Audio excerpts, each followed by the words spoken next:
हम लोग देख रहे हैं कि द्विघात समीकरण किस रूप का होता है। तो द्विघात समीकरण जो होता है, द्विघात समीकरण वो होता है ax² plus bx plus c के रूप का होता है। और इसी रूप का हमें जो प्रश्न दिया हुआ है उसको इसी रूप में व्यक्त करना है। तो दूसरा का सबसे पहला क्वेश्चन है कि एक आयताकार भूखंड का क्षेत्रफल 528 मीटर स्क्वायर है। मान लेते हैं कि यह हमारा एक आयताकार भूखंड है और इसका जो क्षेत्रफल दिया हुआ है वो 528 मीटर दिया हुआ है, ठीक ना। बोला है कि क्षेत्र की लंबाई मीटरों में चौड़ाई के दुगने से एक अधिक है। यदि मान लेते हैं कि यह हमारा एक आयताकार भूखंड है तो ये इसकी चौड़ाई हो जाएगी और ये इसकी लंबाई हो जाएगी। तो बोला चौड़ाई जो है, लंबाई जो है चौड़ाई के दुगने से एक अधिक है। यदि चौड़ाई को हम x मान लेते हैं तो लंबाई जो हो जाएगा वो दुगने से एक अधिक, मतलब दुगना।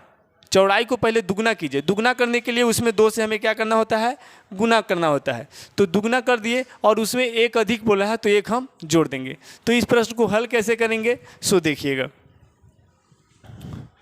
कैसे, पहले मानेंगे, माना कि आयताकार भूखंड की चौड़ाई बराबर x मीटर है, ठीक ना। तब जब आयताकार भूखंड की चौड़ाई x मीटर होगा तो आयताकार भूखंड की अगर हम लंबाई की बात करते हैं, लंबाई की, तो लंबाई कितनी हो जाएगी, बोला है दुगने से एक अधिक, मतलब दुगना, चौड़ाई की दुगना कर दिए यानी कि 2x प्लस एक अधिक बोल रहा है तो एक अधिक बोल रहा है तो इसको जोड़ देंगे और इतना मीटर जो है हमारा हो जाएगा। अब दिया हुआ है, क्या दिया हुआ है, दिया है क्या, दिया है, क्या दिया हुआ है कि आयताकार भूखंड का क्षेत्रफल, आयताकार भूखंड का क्षेत्रफल बराबर दिया हुआ है 528 मीटर स्क्वायर। तो हम लोग जानते हैं क्या कि आयताकार भूखंड का क्षेत्रफल बराबर जब 528 मीटर स्क्वायर दिया हुआ है तो आयताकार भूखंड का क्षेत्रफल का फॉर्मूला होता है लंबाई गुना चौड़ाई बराबर हो जाएगा 528। लंबाई कितना दिया हुआ है तो 2x + 1 इंटू, ठीक ना, चौड़ाई कितना दिया हुआ है x इक्वल टू हो जाएगा 528। या इसे जब दूसरे रूप में लिखेंगे तो एक से इसको मल्टीप्लाई करेंगे तो हो जाएगा 2x² plus x equal to 528 या 2x² प्लस x प्लस में है इधर आएगा तो हो जाएगा माइनस में 528 इक्वल टू 0। तो ये हम देख रहे होंगे कि यह हमारा एक द्विघात समीकरण के रूप में है। तो इस प्रकार से हम लोग जो है इसे लिख सकते हैं। क्या लिखेंगे कि अतः द्विघात समीकरण, अतः द्विघात समीकरण 2x² plus x minus 528 equal to 0 है जहाँ, जहाँ क्या होगा कि यहाँ पे जो दिया हुआ है क्या, जहाँ x जो होगा, x चौड़ाई है तथा 2x + 1 मीटर इसकी लंबाई है। तो इस प्रकार से हमारा प्रश्न का हल ये हुआ। Next question number 3। Question number 3 है कि रोहन की माँ उससे 26 वर्ष बड़ी है। रोहन की माँ है उससे 26 वर्ष बड़ी है, मतलब रोहन की जो माँ है वो रोहन से 26 वर्ष बड़ी है। उनकी आयु वर्षों में का गुणनफल अब से 3 वर्ष पश्चात 360 हो जाएगी। तो हमें रोहन की वर्तमान आयु ज्ञात करनी है। तो यदि हम लोग मान लेते हैं क्या कि रोहन की वर्तमान आयु 1 वर्ष है, बराबर 1 वर्ष है, तब बोलती है कि, तब क्वेश्चन क्या कर रहा है कि रोहन की जो माँ है वह उसे 26 वर्ष बड़ी है, ठीक ना। तब लिखेंगे, तब रोहन की माँ की वर्तमान आयु कितनी हो जाएगी, तो x प्लस 26। चूँकि ये अभी कोई मान लीजिए कि अभी अगर हम 1 वर्ष के हैं और हमसे अगर कोई 26 वर्ष बड़ी है, तो उसकी आयु जो है हमसे 26 वर्ष बड़ी, यानी कि अभी 1 वर्ष के हैं और हमसे 26 वर्ष बड़ी, तो उसकी आयु जो हो जाएगी x प्लस 26 वर्ष हो जाएगी। फिर क्वेश्चन क्या बोलता है कि 3 वर्ष पश्चात, कितनी वर्ष पश्चात, 3 वर्ष पश्चात, तो 3 वर्ष पश्चात,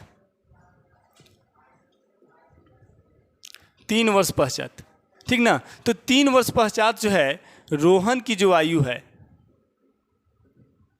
कितनी हो जाएगी, तो x प्लस 3 वर्ष। यानी कि यदि कोई बालक, कोई लड़का जो है अभी 1 वर्ष का है, तो अभी से 3 वर्ष बाद जो है वह x प्लस 3। वैसे फिर ऐसे देखिए, अभी कोई लड़का अगर 5 साल का है, तो 3 वर्ष बाद उस लड़का की जो आयु हो जाएगी वो 5 + 3 यानी कि 8 वर्ष हो जाएगी। ठीक उसी प्रकार से रोहन की माँ की आयु, माँ की आयु कब, 3 वर्ष पश्चात कितनी हो जाएगी, तो अभी है x प्लस 26, उसमें 3 वर्ष वो भी तो बढ़ेगी ना, तो हो जाएगी x प्लस क्या, 29 वर्ष की। यानी कि लिख सकते हैं x प्लस 29 वर्ष। ये अब क्या क्वेश्चन कह रहा है कि दोनों का जो गुणनफल है, ठीक ना, 3 वर्ष पश्चात और वर्तमान आयु, इन दोनों आयु का जो गुणनफल है, 3 वर्ष पश्चात रोहन की और रोहन की माँ की आयु का जो गुणनफल है वह 360 वर्ष है। तो प्रश्नानुसार, ठीक ना, तो रोहन की जो आयु है 3 वर्ष पश्चात वह है x प्लस 3 वर्ष, और रोहन की माँ की आयु जो है 3 वर्ष पश्चात वह है x प्लस 29। और दोनों को जब आयु को हम लोग गुना करते हैं तो गुना करने पर हमारा प्राप्त होता है 360। देखिएगा, ये दोनों के साथ दोनों मल्टीप्लाई, 1 से x को जब कीजिएगा तो हो जाएगा x² प्लस x को 29 से कीजिएगा तो हो जाएगा 29x, प्लस 3 से x को कीजिएगा तो हो जाएगा 3x, प्लस 3 से जब कीजिएगा इसमें तो 29 या 3 3 3 9 27, 3 दूनी 6 और 2 8, 29 या 87 इक्वल टू हो जाएगा 360। या x², दोनों एक ही कैटेगरी का है, 29x और 3x, ये दोनों जुटेगा तो 29 और 3 हो जाएगा 32x, प्लस में 87 है, बराबर में है 360, बराबर किधर आएगा, माइनस में हो जाएगा 360 और इक्वल टू हो जाएगा 0। या x² प्लस 32x, देखिएगा 360 में से ये 87 घटेगा तो 6 में 0 में से 7 नहीं घट रहा है, यहाँ से हासिल लेंगे 10, 10 में से 7 जाएगा तो बचेगा 3, 5 बचा, और 5 में से भी 8 नहीं घटेगा तो हो जाएगा 15, 15 में से 8 घटेगा तो बचेगा 7, और यहाँ बचेगा 2, 273। तो ये एक जो है हमारा द्विघात बहुपद के रूप में है जो हमें प्राप्त हो रहा है। यानी कि लिख सकते हैं कि अतः द्विघात समीकरण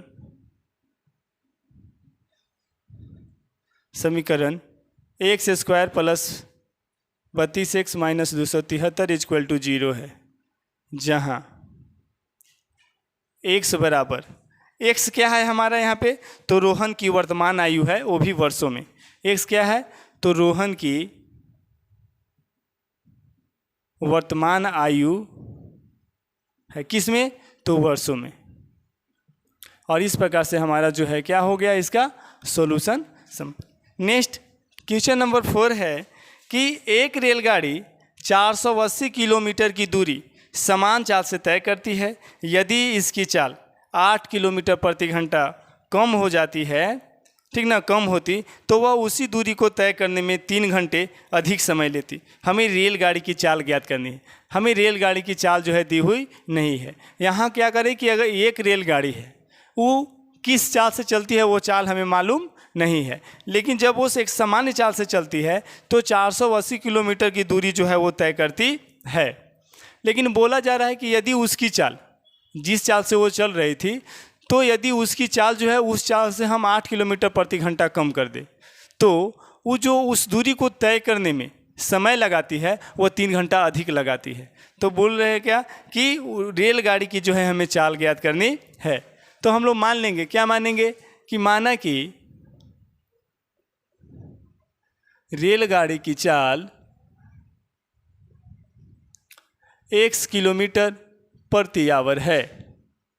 ठीक ना, कुल दूरी दी हुई है, कुल दूरी जो है दी हुई है, कितना दी हुई है? 480 किलोमीटर। ठीक ना, तो हम लोग जानते हैं दूरी है, चाल दिया हुआ है, तो समय बराबर फार्मूला होता है। समय बराबर क्या होता है? तो दूरी बटा चाल, ये समय बराबर हमारा सूत्र होता है। प्रश्न कर रहा है तो जब यदि दिया हुआ है तो इस यानी कि 480 किलोमीटर दूरी तय करने में लगा समय कितना हो जाएगा?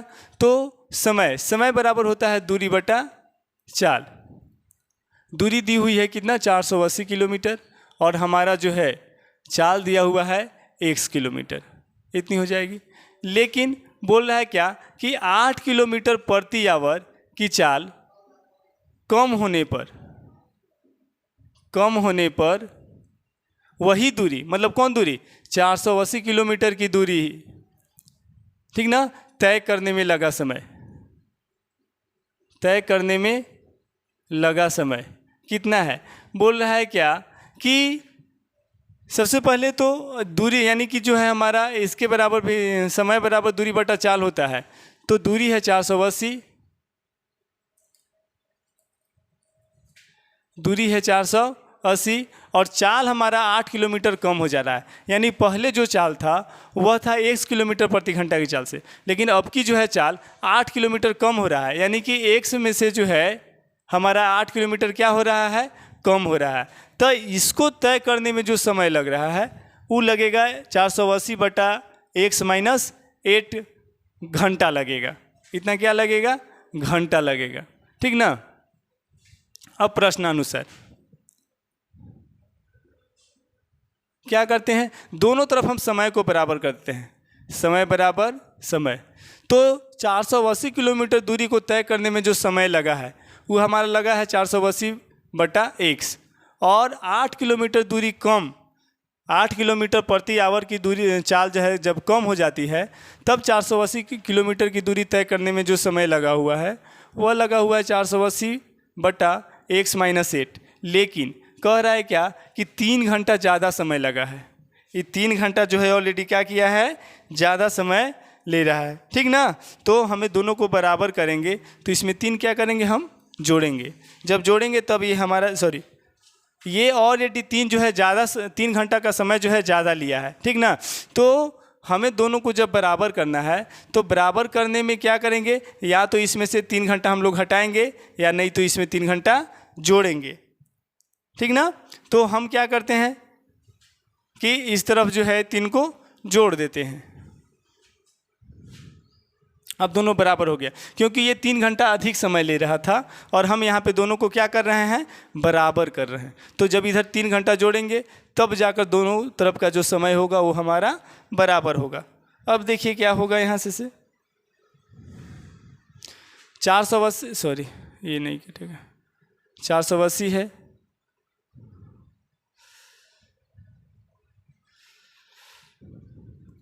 अब ये 480 बटा x प्लस में इधर आएगा तो माइनस में हो जाएगा। 480 बटा x माइनस 8 इक्वल टू, ये प्लस में इधर आएगा तो हो जाएगा माइनस में, या इन दोनों का एलसीएम हो जाएगा x इंटू एक्स माइनस 8। यहाँ से x से जब इसको भाग देंगे हम तो x बन जाएगा तो x माइनस 8 बचेगा, यानी कि 480 इंटू एक्स माइनस हो जाएगा 8 माइनस, इससे जब भाग देंगे तो ये कट जाएगा, हमारा बचेगा सिर्फ 480 और उसमें 1 से मल्टीप्लाई होगा इतना, बराबर -3 बटा 1। इसे क्रॉस मल्टीप्लिकेशन करते हैं या एक स्टेप और लिखते हैं हम लोग। 480 से x में गुना होगा तो हो जाएगा 480 x माइनस 480 से 8 में गुना कीजिए तो हो जाएगा 0, 8 64 के 4, हाथ में 6, 8 चौका 32 और 6 हो जाएगा 38 बटा, इससे जब गुना करेंगे तो हो जाएगा x स्क्वायर माइनस 8x बराबर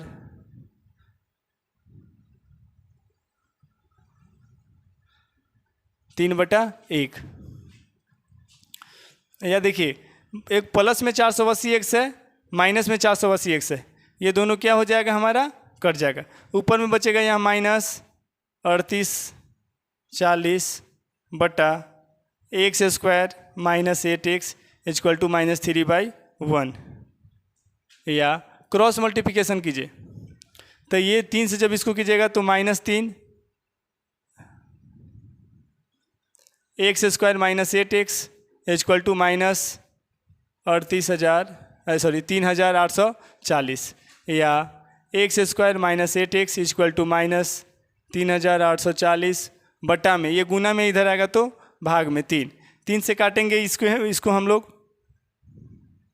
3 एकम 3 माइनस माइनस प्लस, 3 एकम 3, 3 दूनी 6, 3 अठी 24, 0 1280, यानी कि x² - 8x प्लस में इधर आएगा तो माइनस में हो जाएगा हमारा 1280 = 0। ये भी एक हमारा द्विघात रूप में जो है हो गया, ठीक ना। तो इस प्रकार से हम लोग कह सकते हैं कि अतः द्विघात समीकरण इक्वल टू क्या हो गया हमारा, x² - 8x -1280 = 0 है, ठीक ना। जहाँ क्या है हमारा, तो जो चाल है x जो है वो हमारा रेलगाड़ी की चाल है, जहाँ x = रेलगाड़ी की चाल है। x क्या है, रेलगाड़ी की चाल है, वो भी कैसे, तो प्रति किलोमीटर।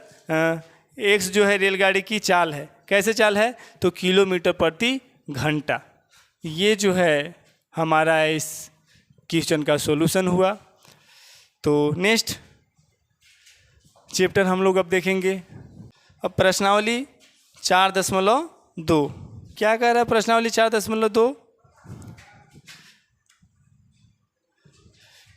कि गुणनखंड विधि से निम्न द्विघात समीकरणों के मूल ज्ञात कीजिए। क्वेश्चन नंबर पहला है कि गुणनखंड विधि से निम्न द्विघात समीकरणों के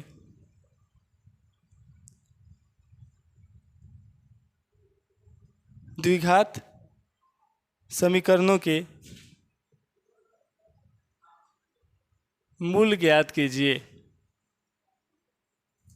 ये जो है हमारा प्रश्न है। सबसे पहला प्रश्न है क्या, x² - 3x - 10 = 0। सबसे पहला यानी कि कह रहा है क्या, गुणनखंड विधि से हमें जो है जो दी हुई समीकरण है उस समीकरण का जो है मूल ज्ञात करना है। गुणनखंड विधि हम लोग पहले भी पढ़े हैं, फिर से हम लोग देखते हैं एक बार कि कैसे हम लोग मूल को ज्ञात करते हैं।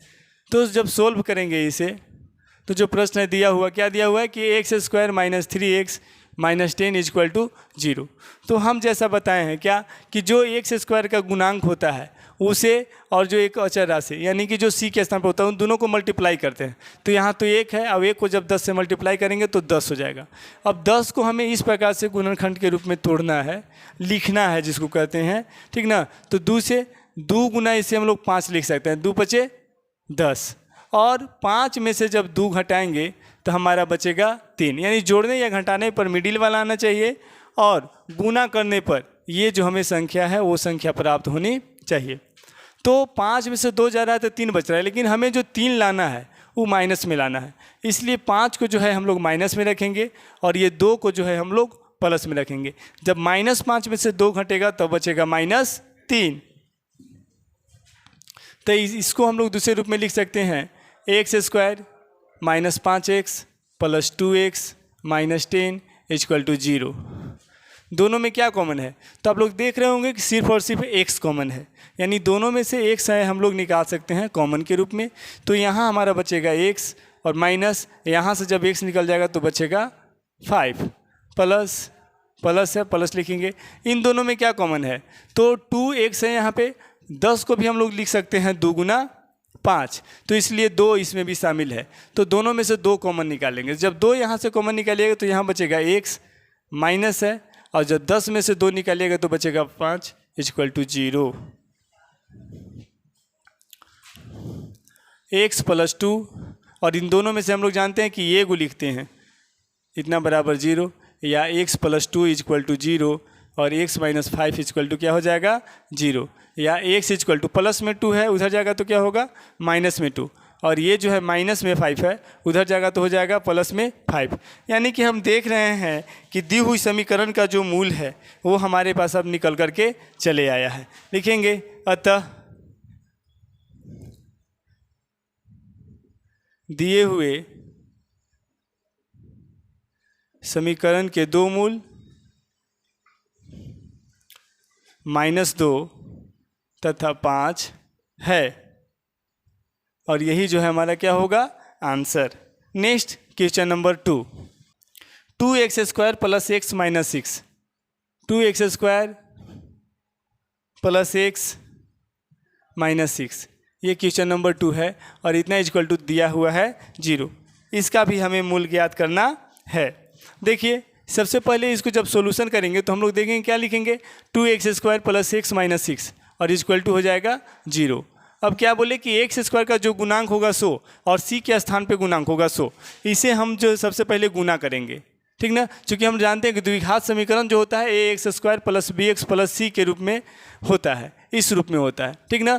तो a यानी कि x² का गुणांक a है और ये c, इन दोनों को आपस में क्या करते हैं गुना करते हैं। तो गुना करेंगे तो 2 और 6 जब गुना होगा तो 2 6 यानी कि हो जाएगा हमारा 12। अब 12 को जब हम लोग गुणनखंड के रूप में लिखेंगे, ठीक ना, तो इसे हम लोग लिख सकते हैं 4 गुना 3, 4 गुना 3 यानी 4 को 3 से जब गुना करेंगे तो हो जाएगा 12, और 4 में से जब 3 को घटाएंगे तो हो जाएगा हमारा 1। हमें लाना कितना है 1, प्लस में 1 लाना है, प्लस में भी 1 हमारा 1 1 आ जाए, यानी कि 2x² प्लस इस x को हम लोग लिख सकते हैं क्या कि 4x माइनस 3x, यानी 4x में से यदि 3x को घटाते हैं तो हमारा बचेगा सिर्फ और सिर्फ x, माइनस में 6 इक्वल टू हो जाएगा 0।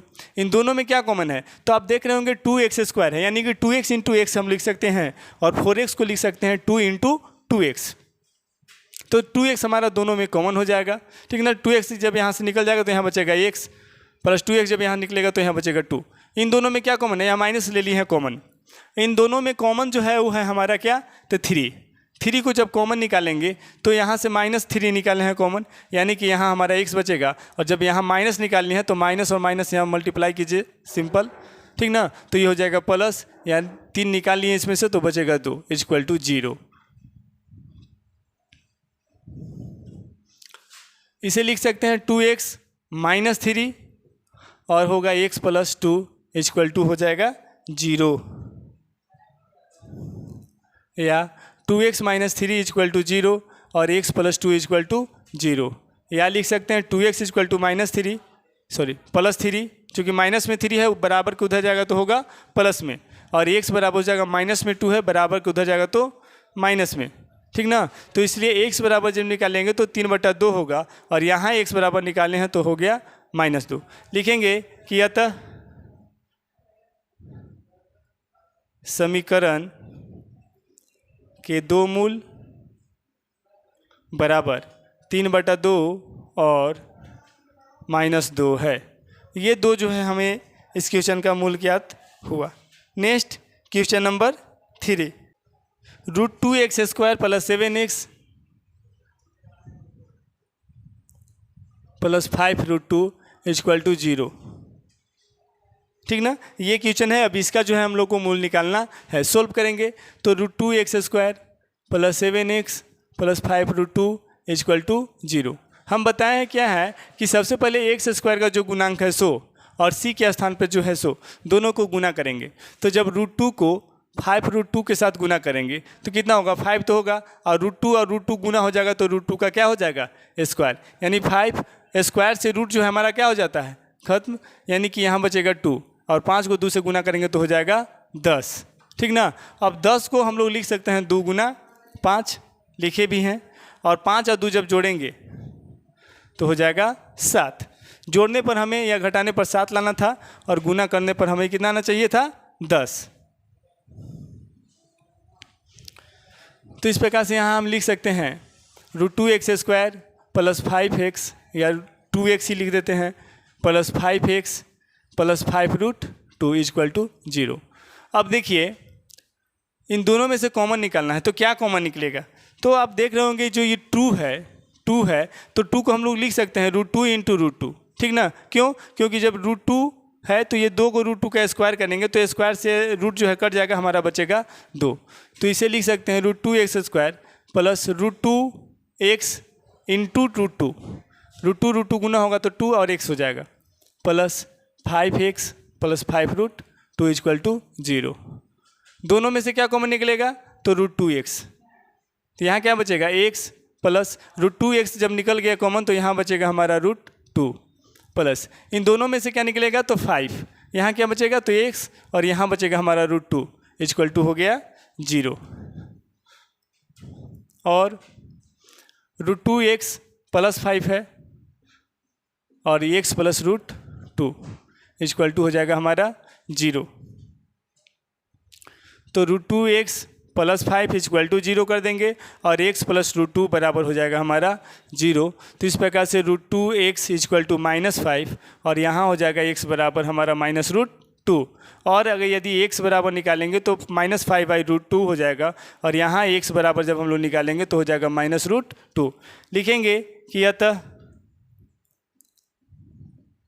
समीकरण के दो मूल इक्वल टू -5/√2 और -√2 है।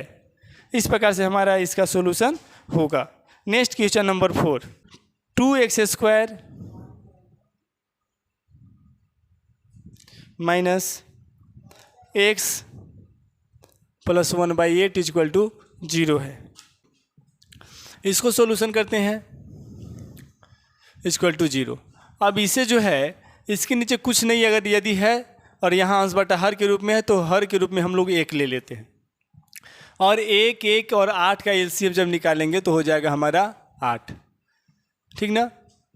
तो 1 से 8 को भाग देंगे 8 बार में और 8 से 2 को गुना करेंगे तो हो जाएगा 16x² माइनस 1 से 8 को भाग देंगे 8 और 8 से x को मल्टीप्लाई करेंगे तो हो जाएगा 8x प्लस 8 से भाग देंगे 8 को 1 बार में जाएगा अब 1 से 1 मल्टीप्लाएंगे तो 1 इक्वल टू 0। यहाँ से क्रॉस मल्टीप्लिकेशन कर देंगे, कुछ नहीं तो 1 है, 1 से इसमें गुना होगा तो हो जाएगा 16x² माइनस 8x प्लस 1 और 8 से जब 0 को गुना करेंगे तो हो जाएगा 0। अब यहाँ 16 यहाँ 1, 16 और 1 को गुना करेंगे तो 16। अब 16 को हमें ऐसा लिखना है, ऐसे लिखना है कि जोड़ने या घटाने पर कितना आना चाहिए? तो 8x। तो 16 को लिख सकते हैं 4 गुना 4 16 और ये भी लिख सकते हैं कि 4 प्लस 4 बराबर 8। माइनस में 8x लाना है इसलिए दोनों को माइनस में लिखिए, हो जाएगा -8। चूँकि माइनस में दोनों रहेगा तो जुटेगा तो हो जाएगा 16x² minus 4x plus 1 equal to 0। दोनों में कॉमन क्या है?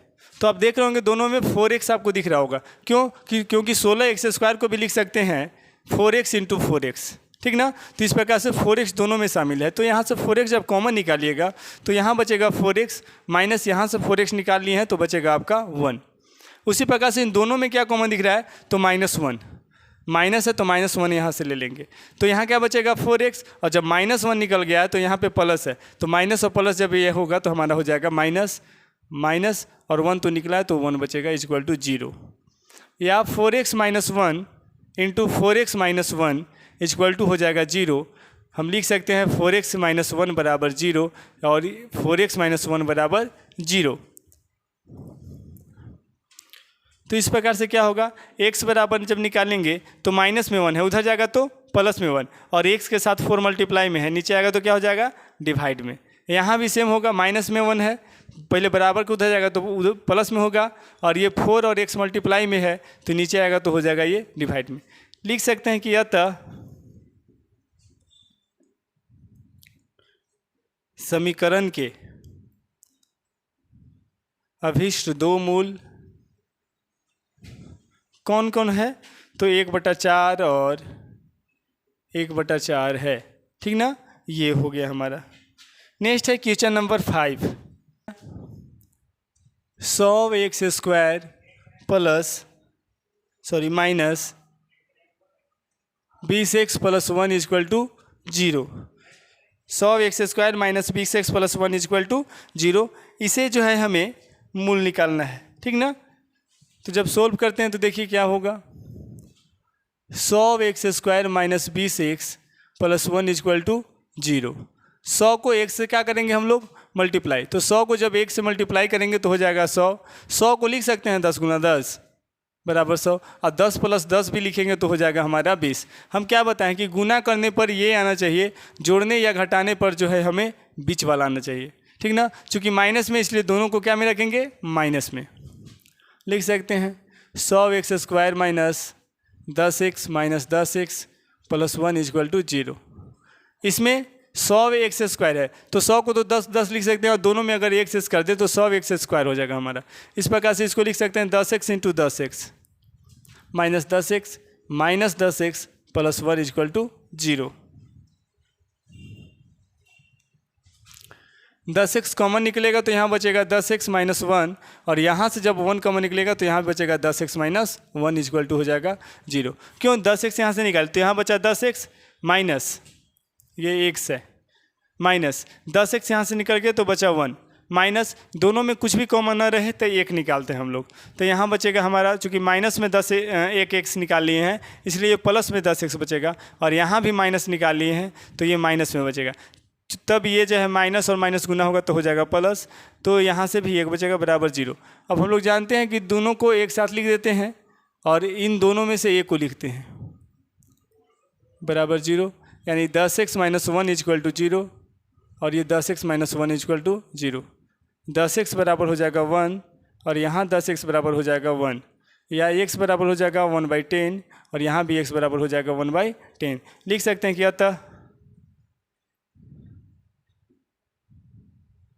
अतः समीकरण का अभीष्ट मूल, ठीक ना, क्या हो जाएगा, बराबर हो 1/10 और 1/10 है। इस प्रकार से हमारा प्रश्न संख्या पहला जो है समाप्त हुआ। नेक्स्ट प्रश्न संख्या 2। प्रश्न संख्या 2 कह रहा है कि उदाहरण 1 में दी गई संख्याओं को हल कीजिए। उदाहरण 1 देखते हैं हम लोग कहाँ है।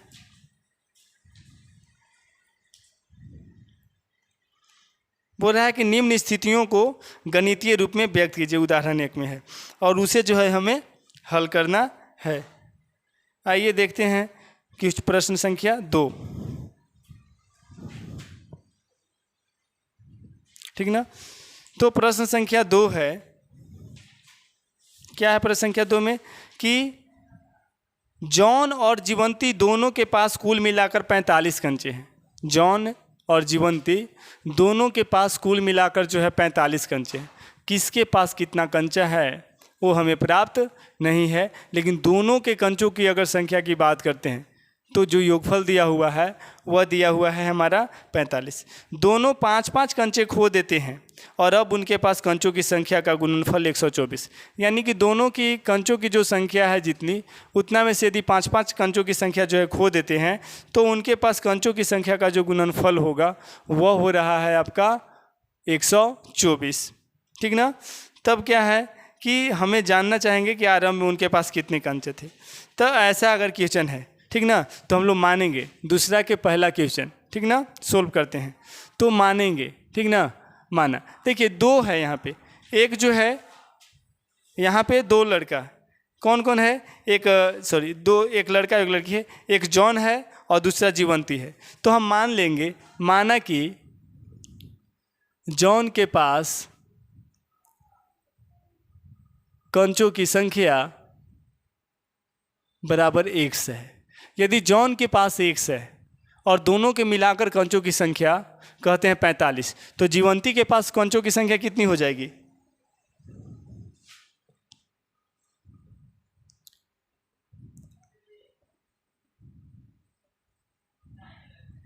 जीवंती के पास कंचों की संख्या तो हो जाएगी 45 माइनस 1, ठीक ना। चूँकि दोनों को मिलाकर के 45 कंचे हैं और हम मान लिए कि जॉन के पास 1 कंचे हैं, ठीक ना, तो जीवंती के पास कितनी हो जाएगी 45 माइनस 1। लेकिन कह रहा है क्या कि, ठीक ना, कह रहा है कि 5-5 कंचा खोने के बाद, 5 कंचा खोने के बाद 5 कंचे खोने के बाद जॉन के पास कंचों की संख्या कितनी हो जाएगी जी? अभी x था, लेकिन 5 कंचा खोना मतलब उस जो 5 कंचा जो है उसकी में से कम हो जाना, तो इतना हो जाएगी। तो 5 कंचा खोने के बाद जो है जीवंती के पास कितनी हो जाएगी? तो ये है 45 माइनस एक्स, इसमें से 5 मतलब जो है कि लॉस होगा इसका, तो 45 में से 5 जाएगा तो बचेगा 40 माइनस एक्स। अब जो है प्रश्नानुसार, ठीक ना। तो क्या कर रहा है कि 5-5 कंचा खोने के बाद दोनों की कंचों की जो संख्या है उन संख्याओं को यदि हम गुना करते हैं तो जॉन के पास कितना है 5 कंचा खोने के बाद? तो x माइनस 5, और जीवंती के पास तो 40 माइनस एक्स। तो इन दोनों को जब गुना करते हैं तो गुना करने के बाद हमें जो प्राप्त होता है वो होता है 124, ठीक ना। अब देखिए 1 से 40 को गुना कीजिए तो हो जाएगा 40x माइनस x मल्टीप्लाई होगा एक्स स्क्वायर माइनस 40 बचे हो जाएगा 200 माइनस माइनस प्लस हो जाएगा एक्स स्क्वायर इक्वल टू 124, ठीक ना। नेक्स्ट सजाते हैं बढ़िया से, तो एक्स स्क्वायर में से एक्स स्क्वायर क्या हो जाएगा हमारा? समाप्त हो जाएगा। तो 5x, सॉरी यहाँ थोड़ा सा मिस्टेक हो गया, 5x, तो ये हो जाएगा माइनस एक्स स्क्वायर, 40x और 5x प्लस 45x हो जाएगा, और ये जो है हमारा माइनस 200 प्लस में है इधर आएगा तो माइनस में 124 इक्वल टू 0, माइनस कॉमन निकालिए तो यहाँ बचेगा x square minus 45x plus 200 plus 124 equal to 0, और हो जाएगा एक्स स्क्वायर माइनस 45x, ये जब जुटेगा तो हो जाएगा प्लस में 324, और ये माइनस इधर जो है बराबर कुछ हो जाएगा तो हो जाएगा हमारा 0। अब जो है 324 को हमें तोड़ना मतलब लिखना इस प्रकार से है, ठीक ना, कि जोड़ने या घटाने पर 45 है। तो देखिए इसको हम लोग लिखते हैं 9 से, 9 तिया 27, 9 छक 27 हुआ, तो 3 और 2 5 54, 9 छक 54। फिर हम लोग 4 से या 9 से करते हैं, 9 चौका 36, तो इसको लिख सकते हैं 9 गुने 9 गुने 4 बराबर 324, ठीक ना। और इसको और भी लिख सकते हैं क्या, 9 9 या 9 चौका 36, 36 गुने 9 भी लिख सकते हैं 324 को, और 36 और 9 को जब जोड़ेंगे तो हमारा आ जा रहा है 45, लेकिन माइनस में लाना है इसलिए दोनों को क्या में लाएंगे? माइनस में, ठीक ना। तो इसको लिख सकते हैं एक्स स्क्वायर माइनस 36x या माइनस 9x माइनस 36x, 36 और 9 45 प्लस में 324 इक्वल टू 0, या x कॉमन हो जाएगा तो यहाँ बचेगा x माइनस 9, और इन दोनों में से जो है 36 हमारा कॉमन होगा तो यहाँ बचेगा x, माइनस निकाले हैं तो यहाँ से प्लस है तो माइनस प्लस गुना होगा तो यहाँ माइनस बचेगा, ठीक ना। और 36 से जब इसको भाग दीजिएगा तो ये 9 बार में आपका चल जाएगा, ठीक ना। तो x माइनस हो जाएगा 36 और यहाँ हो जाएगा x माइनस 9 इक्वल टू 0, या x माइनस 36 बराबर हो जाएगा 0 और यहाँ x माइनस 9 इक्वल टू हो जाएगा 0, x बराबर 36 और यहाँ x बराबर 9। देखिए दोनों पॉजिटिव है, यहाँ जो है दोनों पॉजिटिव है, 36 भी और 9 भी, तो 36 और 9 का जो योगफल हो रहा है वो हो रहा है हमारा 45, ठीक ना। और इन दोनों का जो गुणनफल हो रहा है वो हो रहा है हमारा 324। अतः उनके पास अभीष्ट 9 और 36 कंचे थे, यानी कि हम कह सकते हैं कि अतः उनके पास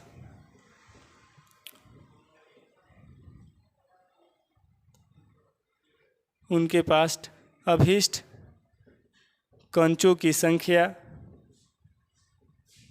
9 या 36 है, ठीक ना। यानी कि अगर मान लेते हैं कि जॉन के पास कंचों की संख्या 9 होगी तब जीवंती के पास कंचों की संख्या जो है 36 होगी, और यदि जीवंती के पास कंचों की संख्या जो है 9 होगी तो जॉन के पास कंचों की संख्या जो है 36।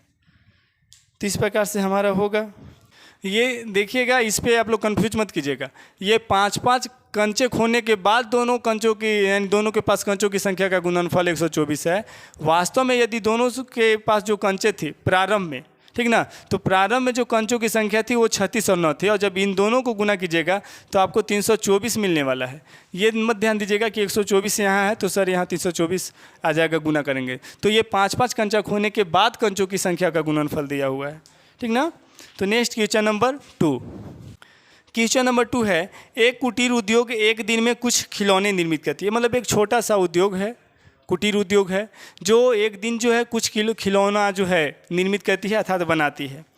प्रत्येक खिलौना का मूल्य 55 में से एक दिन में निर्माण किए गए खिलौने की संख्या को घटाने से प्राप्त होते हैं। मतलब कह रहा है कि एक संख्या यानी कि एक खिलौने का जो मूल्य होगा, एक खिलौने का जो मूल्य होगा वह 55 रुपये में से उस दिन जितना भी खिलौना बना है उसकी संख्या को यदि हम घटा देते हैं तो उससे हमें एक जो है खिलौना का मूल्य जो है प्राप्त हो जाता है, ठीक ना। तो बोला है किसी एक दिन कुल निर्माण लागत 750 रुपये। मतलब एक दिन जो है उसका यानी कि जो बनाने में कुल कितना प्रोडक्ट बनाया, तो उस प्रोडक्ट को बनाने में, कुछ खिलौना को बनाने में जो है कुल 750 रुपया लग रहा है। तो बोल रहे हैं कि उस दिन निर्माण किए गए खिलौनों की संख्या ज्ञात करनी है, ठीक ना। देखिए, तो हमें जो है यहाँ पे मानना होगा कि किसी दिन निर्मित खिलौने की संख्या जो है क्या है। तो मान लेते हैं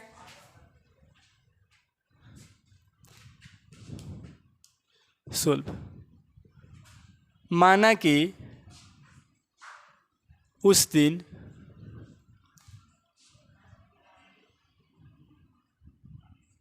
खिलौने की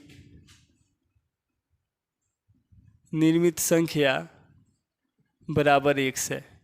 तब यदि खिलौने की संख्या हमारा 100 होगा, ठीक ना, तब जो है प्रत्येक खिलौने की अगर मूल्य की बात करते तो मूल्य कितना होगा, तब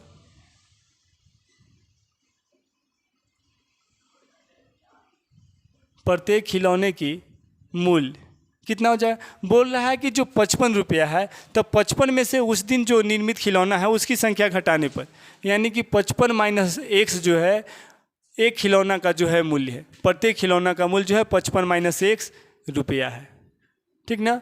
नेक्स्ट आगे क्या कह रहा है कि खिलौना का जो कुल मूल्य है वो 750 रुपया है। तो एक खिलौना का मूल्य कितना है, मतलब उस दिन जो निर्मित खिलौना की जो संख्या कितना है 1 है, और एक खिलौना का मूल्य जो है 55 माइनस 1 है। तो हम लोग जानते हैं यदि एक पेन का मूल्य जो है 5 रुपया है, अगर 10 पेन का मूल्य हमें ज्ञात करना होगा तो 5 को 10 से मल्टीप्लाई करते हैं, और मल्टीप्लाई करने के बाद जो हमारा रिजल्ट आता है वही हमारा कुल जो है मूल्य होगा। तो प्रश्नानुसार, ठीक ना। तो उस दिन निर्मित खिलौना की संख्या कितना है 1, यानी कि उस दिन निर्मित खिलौना की संख्या कितना है 1, और एक खिलौना का जो मूल्य है वो कितना है 55 माइनस 1 है, ठीक ना। और जब इन दोनों को गुना कर रहा है तो कुल जो उसकी लागत है वो हमारा प्राप्त हो रहा है 750। अब गुना करेंगे तो 55 से हो जाएगा 55x माइनस 1 से, और 1 से गुना होगा तो x स्क्वायर बराबर 750, या ये उधर ले जाते हैं तो 1 स्क्वायर हो जाएगा, 55 को भी ले जाते हैं 55x को भी उधर, तो ये माइनस में हो जाएगा 55x, और ये तो इधर प्लस में है 750, और इधर हमारा बचेगा 0। अब जो है 750 को हमें इस रूप में लिखना है कि ये जो है हमारा 55 आ जाए। तो कैसे लिख सकते हैं, 750 को देखते 25 से